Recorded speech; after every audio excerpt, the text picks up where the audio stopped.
আমার সাথে প্রেম করতে হলে তোমার বন্ধুদের ছাড়তে হবে, বিশেষ করে আবরার তাসনিনকে। তিশার মুখে এমন কথা শুনে আশ্চর্য হয় আমান। অবাক দৃষ্টিতে তাকিয়ে থাকে ওর মুখ পানে।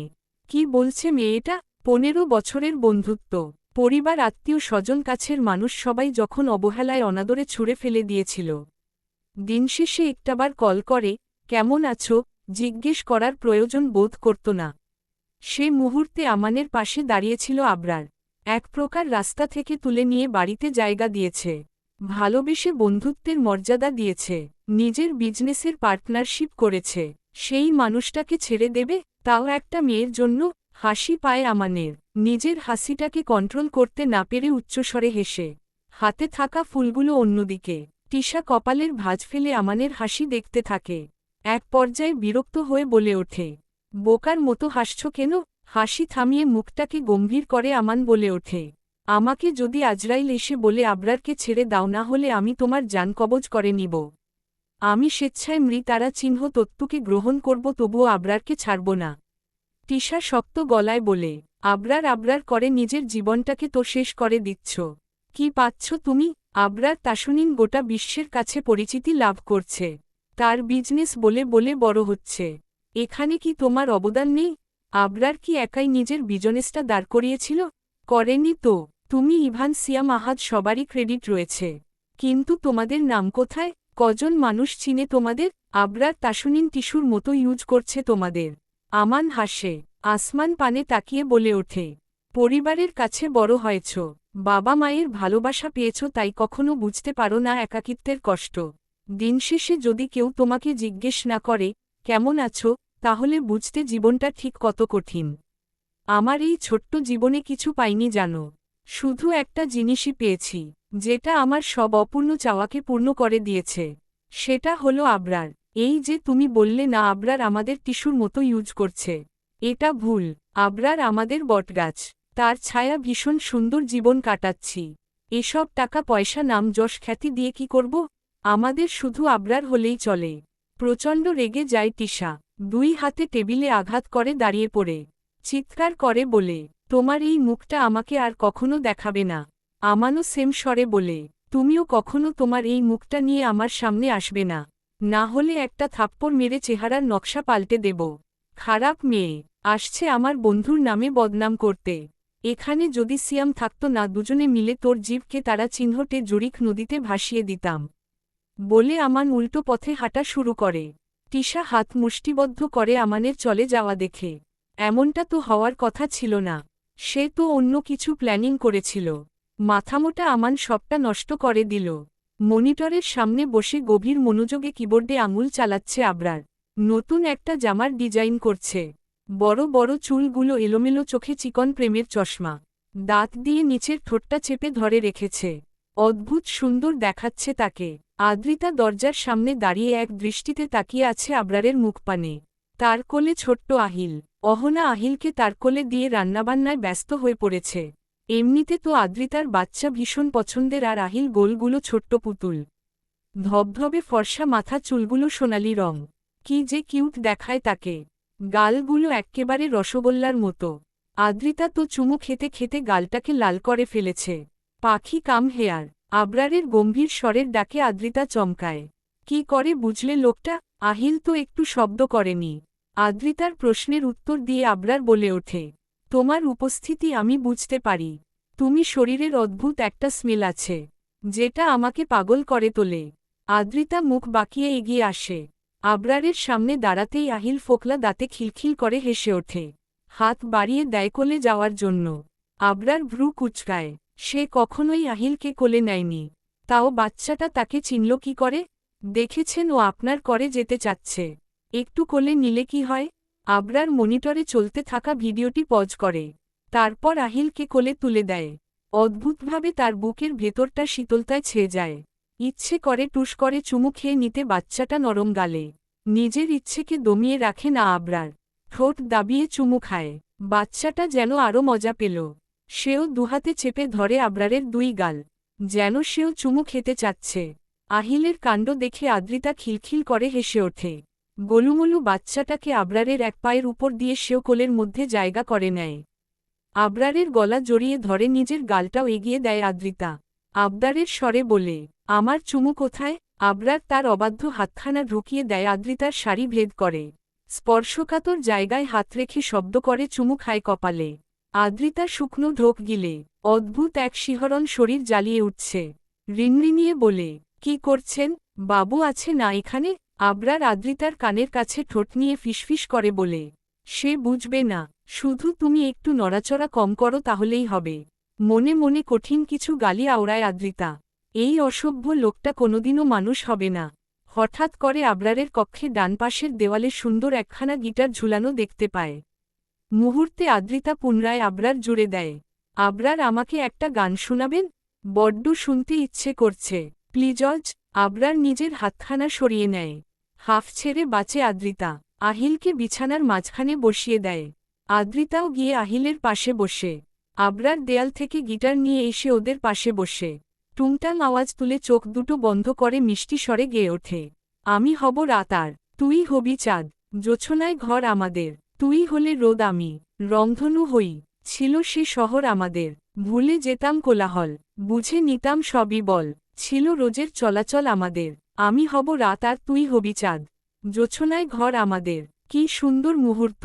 আহিল শুয়ে পড়েছে, মুখের মধ্যে দুই হাত পুরে মায়া মায়া নয়নে আবরারের মুখ পানে তাকিয়ে গান শুনছে মনোযোগ দিয়ে। আদ্রিতা আবরারের বাহুতে মাথা ঠেকিয়ে আখি পল্লব বন্ধ করে গান শুনছে। আতিয়া বেগম দরজার সামনে দাঁড়িয়ে এমন মুহূর্তে সাক্ষী হচ্ছেন। চোখ দুটো ভিজে ওঠে ওনার। এমনই তো চেয়েছিলেন তিনি, তার রাজপুত্রের সুন্দর একটা জীবন। হঠাৎ আবরারের গান থামে, পেছনে ঘুরে বলে, আম্মু দাঁড়িয়ে আছো কেন? এসো না, আমার গান শুনবে। আতিয়া বেগম মৃদু হেসে চোখের পানি মুছে নেয়। তারপর এগিয়ে গিয়ে ছেলের পাশে বসে আবরার আবার গাইতে শুরু করে। সেই দিন আবরার টনির বাড়ি পুড়িয়ে দিলেও বেঁচে গিয়েছিল সকলে। ছাদের পাশের সিঁড়ি দিয়ে নেমে পড়েছিল। সাম্রাজ্য হারালেও জীবন নিয়ে বেঁচে আছে। সুইজারল্যান্ডে জুরিখ নদীর পাড়ে ছোট্ট একটা বাড়িতে থাকে তারা। টনি এখন মোটামুটি সুস্থ, তবে আগের মতো আর শক্তি বাতেজ কিছুই নেই। টিশান নিজেদের বিজনেস দেখাশোনা করে, আর টিশা প্রতিশোধের নেশায় পাগল হয়ে উঠেছে। তাই তো আবরার তাসনিন এর অফিসে জব নিয়েছিল। ভেবেছিল আবরারের 4 বন্ধুর মধ্যে একজনকে পটিয়ে তাকে দিয়ে প্রতিশোধ নেবে, তাদের বন্ধুত্ব নষ্ট করবে, একা করে দেবে আবরারকে। সবকিছু ঠিকঠাক ছিল, আমানও টিশার ফাঁদে পা দিয়েছিল, কিন্তু লাস্ট মুহূর্তে সবটা নষ্ট করে দিল। কি আছে ওই পাষাণ আবরারের মধ্যে? কেন তাকে সবাই ছেড়ে যায় না? এই যে আদ্রিতা নামের মেয়েটি, তার সাথে তো আবরার কম অন্যায় করেনি। টর্চার থেকে শুরু করে ইনসাল্ট সব করেছে, তবুও বেহা মেয়েটা আবরারের পেছনে পড়ে আছে। টিশার ইচ্ছে করে আদ্রিতার 2 গালে কষিয়ে কয়েকটা তারা চিহ্ন পপ তারা চিহ্ন বসিয়ে দিতে। কেন তার এত রাগ, তার কারণ জানা নেই। রাগে গোজগোজ করতে করতে বাসায় ঢোকে টিশা। ড্রয়িং রুমে ইমা বেগম বসে আছেন। বড্ড বিরক্ত তিনি। টনির সঙ্গে সুইজারল্যান্ড আসা তার ভুল ছিল। স্বামী সন্তান নিয়ে ভালোই তো সুখে ছিলেন। মনের মতো একটা মানুষ পেয়েছিল, তাকে উঠতে বললে উঠত, বসতে বললে বসত। সেই মানুষটিকে ছেড়ে এসে জীবনের সবথেকে বড় ভুলটা করে ফেলেছে সে। এখানে তাকে 2 টাকারও দাম দেয় না কেউ। টনি তো কথাই বলে না, কাজের লোকের মতো পড়ে আছে। ইমা নিজের ভাবনার মাঝে খেয়াল করে টিশা প্রচণ্ড রেগে ভিডিও ঢুকছে। রাগের তোপে ফর্সা মুখখানা লাল রং ধারণ করেছে। ইমা ভেঙচি কাটে, বিড়বিড় করে বলে, ধিঙ্গি মেয়ে, জামা কাপড়ের ঠিক ঠিকানা নেই। ভাবখানা নেয় কি? দেখলেই মনে হয় চাপকি সোজা করে দেই। কিন্তু মুখে এক চিলতে হাসি ফুটিয়ে টিশার দিকে এগিয়ে যায়। ভয়ে ভয়ে বলে, কি হয়েছে তোমার? এত রেগে আছো কেন? টিশা ভ্রু কুঁচকে ইমা বেগমের দিকে কিছু মুহূর্ত তাকিয়ে থাকে। তারপর চোখ মুখ স্বাভাবিক করে বলে, এই যে আপনি পরিবার ছাড়া হলেন, আপনার সন্তানদের থেকে দূরে চলে আসলেন, এসব কার জন্য? আবরার তাসনিন এর জন্য।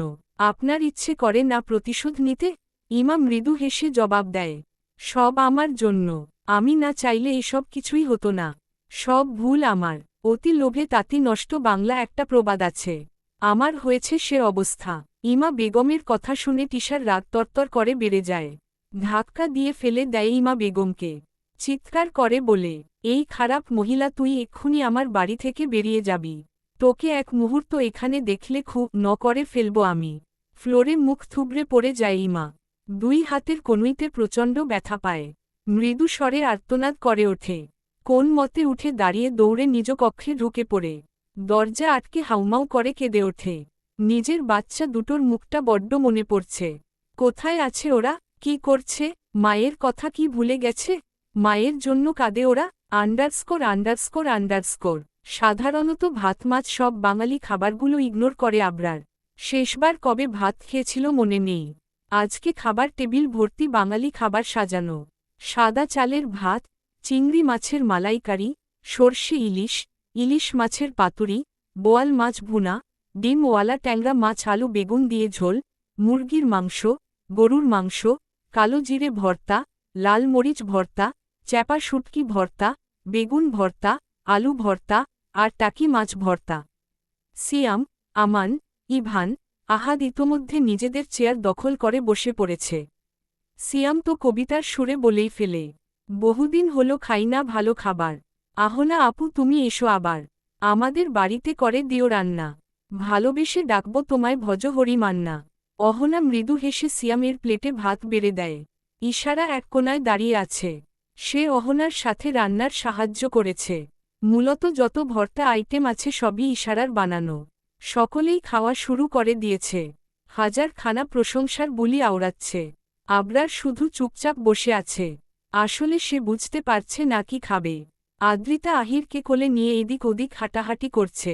বাচ্চাটি ঘুমোবে, তাকে ঘুম পাড়ানোর চেষ্টা মাত্র। হঠাৎ করে আদ্রিতা খেয়াল করে আবরার খাচ্ছে না। সে এগিয়ে গিয়ে বলে, কি ব্যাপার লাট সাহেব খাচ্ছেন না কেন? বাঙালি খাবার মুখে রুচে না বুঝি? খানিকটা মজার স্বরে বলে আদ্রিতা। আবরার চোখ পাকিয়ে তাকায়। তাতে থোড়াই কেয়ার করল আদ্রিতা। আমান বলে, ভালো খাবার ভালো মানুষের মুখে রুচে না মা। তাকে বরং একটু আলু সিদ্ধ করে দাও, সাথে একটু একটু চিকেন ভাজা। বিশ্বাস করো মা, ওই সব ঘাসপাতা খেতে খেতে নারী ভুঁড়িতে জং ধরে গেছিল। বহু বছর পরে এমন ভালো ভালো খাবার পেয়ে মনটা খুশি হয়ে গেল। আবরার নিজের প্লেটে অল্প ভাত নিতে নিতে বলে, no need, I will manage. Siam বলে ওঠে, ভাই এটা বিজনেস ডিল নয় যে তুই ম্যানেজ করবি। এটা হচ্ছে খাবার, মুখে পড়ে ঢপাঢপ খেতে হবে। আবরার সিয়ামের কথায় মনোযোগ দেয় না। এক টুকরো ইলিশ মাছ নিয়ে সেটা খাওয়ার চেষ্টা করে, কিন্তু কাটা বেছে উঠতে পারে না। একটা মাছের এত কাটা কেমনে থাকে, এটাই তো বুঝতে পারছে না আবরার। বিরক্ত হয় সে, চোখ মুখ কুচকে বলে ওঠে, আম্মু কাটা বেছে দাও। আতিয়া বেগম কিচেনে ছিলেন। আবরারের ডাক শুনে আঁচলে হাত মুছতে মুছতে দৌড়ে চলে আসেন। খুবই যত্ন করে কাটা বেছে দেন। আদ্রিতা বলে ওঠে, মাম্মাস বয়, একটু লঙ্কা বাটা খেয়ে দেখুন ভীষণ মজা। অহনা বলে, না না, এইটা ভাইয়া খেতে পারবে না, ঝালে অ্যালার্জি আছে ওর। আহাদ বলে, হ্যাঁ হ্যাঁ এটা ছেড়ে দিক মা, তুমি বরং অন্য কিছু খেতে বলো। আদ্রিতা বলে, কি আর বলবো, যে খেতে পারে না তাকে কি আর খাওয়ানো যায়? ঠিক আছে মা, তুমি বরং আরেক টুকরো মাছের কাটা ছাড়িয়ে দাও। আবরার আদ্রিতার মুখ পানে তাকিয়ে একটুখানি লঙ্কা বাটা প্লেটে তুলে নেয়। তারপর ভাতের সঙ্গে মেখে মুখে পুড়ে। প্রচণ্ড ঝালে চোখ দুটো লাল হয়ে ওঠে। কান দিয়ে যেন গরম ধোয়া বেরুচ্ছে। আদ্রিতা শুকনো ঢোক গিলে। আতিয়া বেগম দৌড়ে কিনেছে চলে যায় মিষ্টি আনতে। আবরার দুবার মুখে পুড়েই প্লেটে হাত ধুয়ে ফেলে। তারপর বড় বড় পা ফেলে নিজ কক্ষে চলে যায়। অহনা আদ্রিতার কোল থেকে আহিরকে নিয়ে নেয়। তারপর বলে, জলদি মিষ্টি নিয়ে রুমে যাও। সিয়াম মুখ ফসকে বলে ওঠে, মিষ্টি নিতে হবে না, শুধু মা গেলেই। বাকিটা শেষ করার আগেই ইশারা সিয়ামের মুখ চেপে ধরে। আমান বিরক্ত স্বরে বলে ওঠে, খারাপ সিয়াম, মেশিন বুঝি চলাচল শুরু করে দিয়েছে? নড়েচড়ে? আহাদ বলে, আরে হো না, নড়লে চড়লে ইশারা কি আর এখানে থাকত? কুদরতি তেল লাগবে সিয়ামের। ইশারা বড় বড় পা ফেলে চলে যায়। সিয়াম বলে, তোরা একদিন করে তোদের বউকে আমায় দিস। নড়েচড়ে নাকি আর তেল লাগবে নাকি দেখিয়ে দিবনি। আতিয়া বেগম মিষ্টি নিয়ে চলে আসে। আদ্রিতা তার হাত থেকে মিষ্টির প্লেট নিয়ে দৌড়ে আবরারের কক্ষের পানে যায়। দরজা ঠেলে ভেতরে ঢুকতেই এক জোড়া শক্তপোক্ত হাত জড়িয়ে ধরে আদ্রিতার কোমর। দরজা আটকে দরজার সঙ্গেই চেপে ধরে তাকে। হাত থেকে মিষ্টির প্লেট পড়ে যায়। আবরার দুই হাতে শূন্যে তুলে ফেলে আদ্রিতাকে নিজের মুখোমুখি করে ওষ্ঠজোড়া দখল করে নিজের ওষ্ঠের ভাঁজে। ছটফটিয়ে ওঠে আদ্রিতা, চোখের কুর্নিশ বেয়ে দুফোঁটা অশ্রুকণা গড়িয়ে পড়ে। ওষ্ঠজোড়ায় অসহ্য ব্যথা করছে, কেটে গিয়েছে বোধ হয়। নিঃশ্বাস নিতেও বড্ড কষ্ট হচ্ছে। লোকটা কি পণ করেছে তাকে মেরে ফেলবে? নিজের হাত দুটোতেও শক্তি কমে গিয়েছে। কোনো মতেই আবরারের থেকে নিজেকে ছাড়াতে সক্ষম হচ্ছে না। পিটপিট করে চোখ খুলতেই নজরে পড়ে আবরার তাসনিনের লাল লাল বিলাই আখি পল্লব। বুকের ধক করে ওঠে তার। এমনিতেই লোকটার নর্মাল দৃষ্টির মধ্যেই কিছু একটা রয়েছে যা প্রতিনিয়ত চুম্বকের মতো টানে আদ্রিতাকে। এই লাল লাল দৃষ্টির মধ্যে তো প্রচণ্ড বাজে ড্রাগস রয়েছে। আদ্রিতার মনে পড়ে সেই পুরনো বেপরোয়া আবরার তাসনিনকে। ও তো কিছুদিনের জন্য ভেবেই নিয়েছিল আবরার বোধ হয় পরিবর্তন হয়ে গেছে। বেপরোয়া ভাবটা আর নেই, শান্ত নদীর পানির মতো ঠান্ডা হয়ে গেছে। বলা বাহুল্য এই বেপরোয়া আবরারকে বড্ড মিস করছিল আদ্রিতা। তবে এই মুহূর্তে মনে হচ্ছে শান্ত আবরারই তো ভালো ছিল। বেপরোয়া আবরার বড্ড পাষাণ, ভীষণ নির্লজ্জ আর বাজে। বাইরে থেকে সিয়ামের কণ্ঠস্বর ভেসে আসে। সে দরজায় টোকা দিতে দিতে বলছে, আব্বা ঝাল কমেছে তোর, আমি মিষ্টি এনেছি, দরজা খোল। বিরক্ত আবরার ছেড়ে দেয় আদ্রিতার ওষ্ঠ। মেয়েটা যেন হাফ ছেড়ে বাঁচল। হা করে জোরে জোরে শ্বাস টানতে থাকে। আবরার সিয়ামকে উদ্দেশ্য করে বলে, don't disturb Siam, busy now. Siam কি বুঝল কে জানে, তবে কবিতার সুরে বলে, আব্বা আমার বড্ড ব্যস্ত, খেলছে ফিরিতের হাডুডু। ও আমার প্রিয়তমা ইশারা, চলো আমরাও খেলি লুডু। চলে যায় সিয়াম। আবরার ফোঁস করে শ্বাস টেনে আদ্রিতার মুখ পানে তাকায়। নিচের ঠোঁটের বাপাশের কিছুটা অংশ কেটে গিয়েছে। সেখান থেকে রতারা চিহ্ন তো গড়াচ্ছে। হাতের বুড়ো আঙুল দিয়ে তো মুছে দেয় আবরার। তারপর আবার চুমু খাওয়ার উদ্দেশ্যে এগোতে নিলেই আদ্রিতা ভয়ানক স্বরে বলে ওঠে, না প্লিজ জজ। আবরার ভ্রু কুচকে আদ্রিতাকে নিচে নামায়। দুই হাতে কোমর জড়িয়ে ধরে বলে, কি না? আদ্রিতা শুকনো ঢোক গিলে রিনরিনিয়ে বলে, চুমু আর না, কারণ ব্যথা পাই। So what? আদ্রিতা কপাল কুচকে তাকায় আবরারের মুখ পানে। আবরার তাকে কোলে তুলে নিয়ে বলে, লাভস মানেই পেইন, বরের আদরে একটু ব্যথা লাগেই, সহ্য করে নিতে হয় পাখি। বলতে বলতে আদ্রিতাকে বিছানায় ফেলে দেয় ঠাসস করে। আপনি এমন কেন? এমনই আমি, সব মেনে নিব কিন্তু রোমাঞ্চের সময় ঢং মানব না। মুভি দেখতে দিয়েছিলাম না, দেখেছিলে? শিখেছ ওরা কিভাবে কোঅপারেট করে? আদ্রিতা জবাব দেয় না। আবরার বুঝে যায় বেয়াদবটা মুভি দেখেনি। তাই সেটি টেবিলের ওপরে থাকা ল্যাপটপ খানা বিছানায় আনে। দুই আগুলে কিবোর্ড চেপে 50 শেডস অফ গ্রো মুভি খানা প্লে করে। আদ্রিতা চলে যাবে বলে উঠে বসে। সঙ্গে সঙ্গে আবরার ধমক দিয়ে বলে, এক পা নড়লে সারা রাত। ব্যাসস শুকনো ঢোক গিলে চুপচাপ বসে থাকে আদ্রিতা। মনে মনে হাজার খানা বকা দিতে থাকে বেয়াদব লোকটাকে। আরজি নিয়ে আবরারের কক্ষে উপস্থিত হয়েছে তার 4 বন্ধু। গভীর মনোযোগ দিয়ে ল্যাপটপের স্ক্রিনে তাকিয়ে থাকা আবরার বন্ধুদের দেখে ল্যাপটপের শাটার বন্ধ করে। দুই ভ্রু আড়াআড়ি ভাবে কুচকে গম্ভীর স্বরে বলে ওঠে, কি চাই? আমান গোমরা মুখে আবরারের পাশ ঘেঁষে বসে। সিয়াম আহাত ইভান আবরারের পায়ের কাছে ফ্লোরে বসে পড়ে। মুখ খুলে সিয়াম কবিতার ভঙ্গিমায় বলে ওঠে, বয়স গেছে 30 ছাড়িয়ে, যৌবন উঠেছে জেগে, মন থাকতে চায় না একলা ঘরে, একটা বউ লাগবে আমানের। আমান অনবরত মাথা নেড়ে সম্মতি প্রকাশ করে, মানে তার বউ লাগবে। সিয়াম ফোঁস করে শ্বাস টেনে বলে, যদিও আমি জানি ওর বউ বেশিদিন টিকবে না। আরে ভাই, মেয়ে মানুষ হচ্ছে পুরুষের দেহ পাগল, তাদের টাকা পয়সা দিয়ে ভরিয়ে রাখলেও থাকতে চাই না শুধু। কিন্তু আমানের মেশিন তো দুর্বল, চলতে চলতে হঠাৎ থেমে যায়। আমান দাঁতে দাঁত চেপে বলে, হ্যাঁ ওইদিন তুই আসছিলি আমার কাছে, তারপর মেশিনের পাওয়ার দেখিয়ে দিছিলাম। সিয়াম নাকমুখ কুচকে বলে, ছিহহ শালা, তোর কথায় ইঁদুর মরা গন্ধ আসছে। চুপ থাক। আহাদ বলে ওঠে, তোরা একটু চুপ থাক, আমানকে বলতে দে। আবরার পুনরায় ল্যাপটপের শাটার অন করে। তার বোঝা হয়ে গেছে বাদরের দল ফালতু কথা বলে সময় নষ্ট করতে আসছে শুধু। আবরারকে কাজে মনোযোগী হতে দেখে সিয়াম আবার বলে ওঠে, আমান একটা মেয়ে আছে দেখতে সুন্দরী, তিরিং বিরিং করে হাঁটে, ডাগর ডাগর চোখ, আবার বিজনেস উম্যান, বিয়ে করবি? আমান উত্তেজিত হয়ে বলে, কস কি মামা? নাম কি মেয়ের? শারমিন শিলা। মাশাআল্লাহ মাশাআল্লাহ, নাম তো সুন্দর, দেখতেও সুন্দর, সব দিক থেকে পারফেক্ট। ভালো গাইতে পারে, ধিতাল ধিতাল নাচতে পারে, কবিতা বলতে পারে, ঠিকঠক করতে পারে। আবার তার পার্লারও আছে, ভালো সাজাতেও পারে। বগল থেকে শুরু করে পায়ের পাতা পর্যন্ত সবটা ফেসিয়াল করতে পারে ভাই। আহাদ এবং ইভান গালে হাত দিয়ে সিয়ামের কথা শুনছে। আবরারও মনোযোগ দেয়। আমান ঠোঁটের কোণে চওড়া হাসি ফুটিয়ে বলে ওঠে, এত ভালো মেয়ে কি আমায় বিয়ে করবে? কোন দেশে থাকে সে? আলবাত বিয়ে করবে। আমার বন্ধু কি কম সুন্দর নাকি? খালি পাখিটা একটু ছোট, তাছাড়া এক্কেবারে হ্যান্ডসাম। কুদরতি তেল মাখিয়ে পাখিও বড় করে দিবনি। প্রশংসা শুনে আমান একটু লজ্জায় পেল। দাড়িতে হাত বুলিয়ে বলে, যা হহ কি যে বলিস। আহাদ বলে উঠে, বাই এনি চান্স তুই কি ক্রিম আপার কথা বলছিস? হ্যাঁ। আহাদ দিন দিন বুদ্ধিমান হয়ে যাচ্ছিস। যা ভাই তুমি তাড়াতাড়ি বিয়ে করাই দিবনি। আমান বলে, শালা শয়তান, আর কোনো মেয়ে পেলি না? ওই বুইরা। বাকিটা শেষ করার আগেই আবরার হেসে ওঠে। এক হাত চোখের উপর রেখে শব্দ করে হাসতে থাকে। চার বন্ধু হা করে আবরারের মুখপানে তাকিয়ে থাকে। কি সুন্দর দেখায় তাকে হাসলে। এক্কেবারে কলিজা ঠান্ডা হয়ে যায়। আমানের ভীষণ রাগ হয়েছিল, কিন্তু আবরারের হাসি দেখে সব রাগ গলে পানি হয়ে যায়।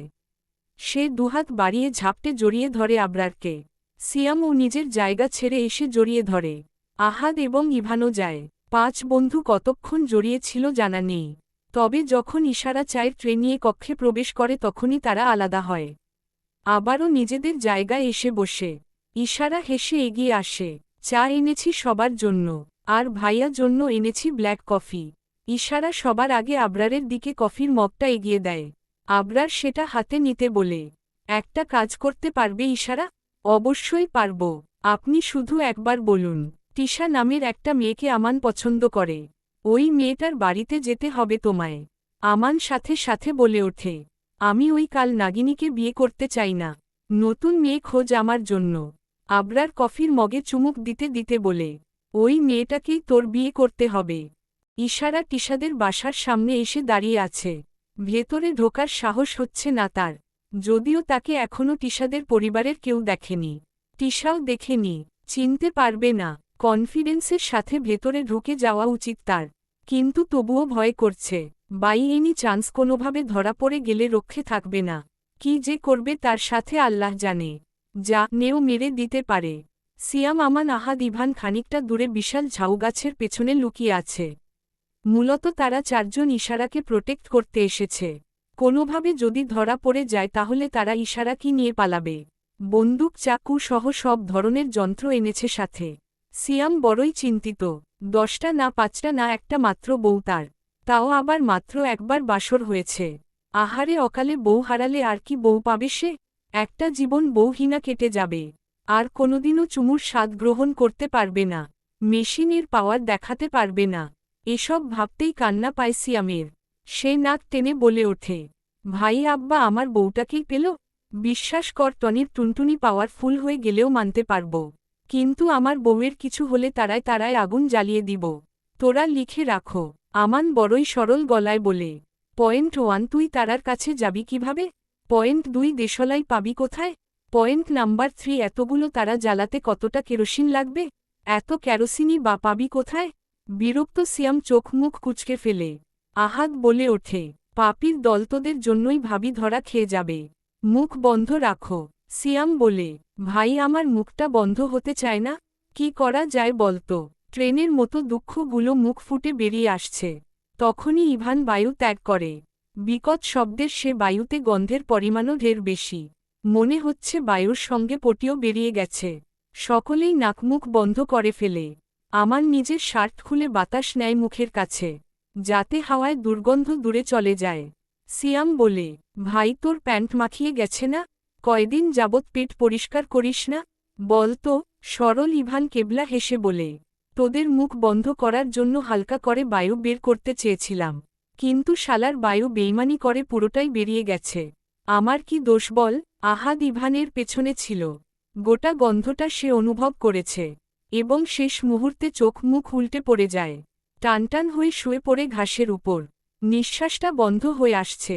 জীবনে অনেক কিছু দেখেছে, অনেক গন্ধ হজম করেছে, কিন্তু ইভানের বায়ুর গন্ধ সে হজম করে নিতে পারে না। সেন্সলেস হয়ে যায়। আমান সিয়াম দুজন একে অপরের মুখ চাওয়াচাওয়ি করে। তারপর তাকায় ইভানের পানে, যেন এখনই তাকব চিবিয়ে খাবে। ইভান একবার নিজের প্যান্ট চেক করে। আসলেই কি মাখিয়ে ফেলল? এত দুর্গন্ধ কেন?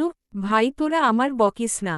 আমি যদি জানতাম আমার পাদের গন্ধে আহাদ জ্ঞান হারাবে তাহলে আমি পাদ দিতাম না। যেভাবেই হোক পাদ আটকে বসে থাকতাম। সিয়াম ঠাসস করে একটা থাপ মারে ইভানের মাথায়। শালা গরু মরা খেয়েছিস? মারিস না ভাই, আমি আর জীবনেও পাদ দিমু না। ভাবির কসম। তোরা শান্ত হ। আমান বলে, যে গন্ধ খাওয়াইছিস তাতে শান্ত হতে পারছি না। শালা প্রতিদিন 3 বার টয়লেট করবি। সিয়াম ওকে রুটিন বানিয়ে দিস তো। কিন্তু আমি তো এমনিতেও 4 বার করি। আর কিছু বলার ভাষা খুঁজে পায় না ওরা। আহাদ নড়েচড়ে পিটপিট করে চোখ খুলে। মাথার ওপরে নীল আসমান দেখতে পায়। সেই ভয়ঙ্কর দুর্গন্ধের সন্ধানে নাক টানে। কিন্তু নাহহ নেই। পরিবেশ স্বাভাবিক। মনে মনে খুশি হলো যেন। ঠোঁটের কোণে হাসি ঝুলিয়ে বলে ওঠে, ভাই আমি বেঁচে আছি নাকি মরে গেছি? সিয়াম টেনে বসায় আহাদকে। বলে, বেঁচে আছিস। ভাইরে ভাই, গন্ধে মনে হচ্ছিল জান্ডা বেরিয়ে যাবে। পাদের গন্ধে জ্ঞান হারালে বিয়ে করবি কেমনে? কেন ভাই, বউয়ের পাদের গন্ধ কি ইভানের পাদের মতো হয় নাকি? হইলে মাপ চাই। জীবনেও বিয়া করব না। সিয়াম প্রতিবাদের স্বরে কিছু বলতে চাচ্ছিল, তখনই আমান বলে, ইশারা ভেতরে ঢুকে পড়েছে। তোরা তোদের শরগোল বন্ধ করে ওর দিকে মনোযোগ দে। দেখ মেয়েটা সব ঠিকঠাক ম্যানেজ করতে পারে কিনা। সবাই আবারও ঝাউগাছের আড়ালে যায়। সিয়াম দুর্বীক্ষণ যন্ত্র তাক করাই। বউটাকে নজরে নজরে রাখতে হবে। তোদের বলে রাখলাম, আমার বউয়ের কিছু হলে টনির টুনটুনি আস্ত থাকবে না, এবার গোড়া থেকে কাটব। কাটিস শালা, আগে দেখ কি হয়। আন্ডারস্কোর। চিন্তিত আদ্রিতা এদিক ওদিক পায়চারি করছে। ছোট্ট আহিল বিছানায় ফোন দিয়ে খেলছে। আর আবরার ল্যাপটপে কিছু করছে। আদ্রিতার বিরক্ত লাগে। একটা মানুষ 5টা মানুষকে বিপদের মধ্যে ফেলে এমন রিল্যাক্সে কিভাবে থাকতে পারে? এর মধ্যে কি মন নেই? চিন্তা নামক শব্দটা কি তাকে ছেড়ে পালিয়েছে? নির্দয় পাষাণ হার্টলেট মানুষ একটা। আবরারকে যখন মনে মনে গালি দিচ্ছিল আদ্রিতা, তখনই তার ফোন বেজে ওঠে। আহিলের হাতে ছিল ফোন। আদ্রিতা সেটা হাতে নেয়। স্ক্রিনে বাংলাদেশি একটা নাম্বার দেখাচ্ছে। আবরার আর চোখে এক পলক তাকায় তার দিকে। আদ্রিতা ভেঙচি কেটে কল রিসিভ করে। হ্যালো আদ্রিতা। আদ্রিতা সঙ্গে সঙ্গে ফোনখানা বিছানায় ফেলে দেয়। আবরারের মুখ পানে তাকিয়ে বলে, আসিফ আদনান কল করেছে, জানলে আমি জীবনেও রিসিভ করতাম না। আবরার বাঁকা হাসে। আহিলকে ডিঙিয়ে ফোনখানা হাতে নেয়। তারপর কানে ঠেকিয়ে শান্ত স্বরে বলে, বলো আসিফ, আমার বোন আপনার কাছে? হ্যাঁ, সে সিয়ামকে ভালোবাসে, তার সঙ্গে থাকতে চায়। আমাদের একবারও জানানো যেত না? নিজের বোনকে কল করে জিজ্ঞেস করো। আমি নাম্বার হোয়াটসঅ্যাপ করছি। আমার বউয়ের ফোনে নেক্সট টাইম কল করবে না। ওকে হহ। আসিফ বোধহয় কিছু বলতে চাচ্ছিল, কিন্তু সেটা শোনার সময় নেই আবরারের। সে কল কাটে এবং তখনই ডাকে অহনাকে। আহনা, তোর বেবি নিয়ে যাহহ। কান্না করছে। আদ্রিতা অবাক হয়ে জিজ্ঞেস করে, কখন কাঁদল ও? শান্ত বাচ্চাদের মতোই তো খেলা করছে। অহনা চলে আসে। মাকে দেখে সত্যিই কেঁদে ওঠে বাচ্চাটি। আবরার চোখের ইশারায় আদ্রিতাকে দেখায়। বলছে, দেখো কাঁদছে। অহনা ছেলেকে কোলে নিয়ে কলামোনা করতে করতে রুম থেকে বেরিয়ে যায়। আবরার ল্যাপটপে মনোযোগ দিয়ে বলে, পাখি ডোর লক করে আসো। একটা জিনিস দেখাবো। এমনিতে দেখানো যাবে না? আবরার জবাব দেয় না। আদ্রিতা গিয়ে দরজা বন্ধ করে আসে। লাইটও অফ করে দাও। আদ্রিতা ভ্রু কুচকে লাইটও অফ করে আবরারের পাশে এসে বসে। বলে, দেখান কি দেখাবেন? আবরার আওয়ার ফল্ট মুভির একটা দৃশ্য প্লে করে ল্যাপটপে। আদ্রিতা চোখ মুখ খিচে বন্ধ করে, ছি হহ বলে ওঠে। আবরার যেন শুনল না। সে আদ্রিতার কোমর জড়িয়ে ধরে বলে, লেটস ট্রাই। আদ্রিতা শুকনো ঢোক গিলে বলে, টেনশন হচ্ছে না আপনার? তোমার হচ্ছে তো? হ্যাঁ, খুব টেনশনে হচ্ছে। ইশারা কি ঠিকঠাক করতে পারল? ওকে হহ, তোমার টেনশন কমিয়ে দিচ্ছি। ট্রাস্ট মি, সব ভুলে যাবে। না হহ প্লিজ জজ। ডিস্টার্ব করলে বাংলাদেশে ছুঁড়ে ফেলে আসব। আর জীবনেও আনব না। ব্যাসস আর কোনো কথা বলার সাহস হয় না আদ্রিতার। বেপরোয়া আবরার ব্যস্ত ভঙ্গিমায় প্রেয়সীর শাড়ি খুলতে উদ্ধত হয়। চুমুতে ভরিয়ে দিতে থাকে গোটা মুখশ্রী।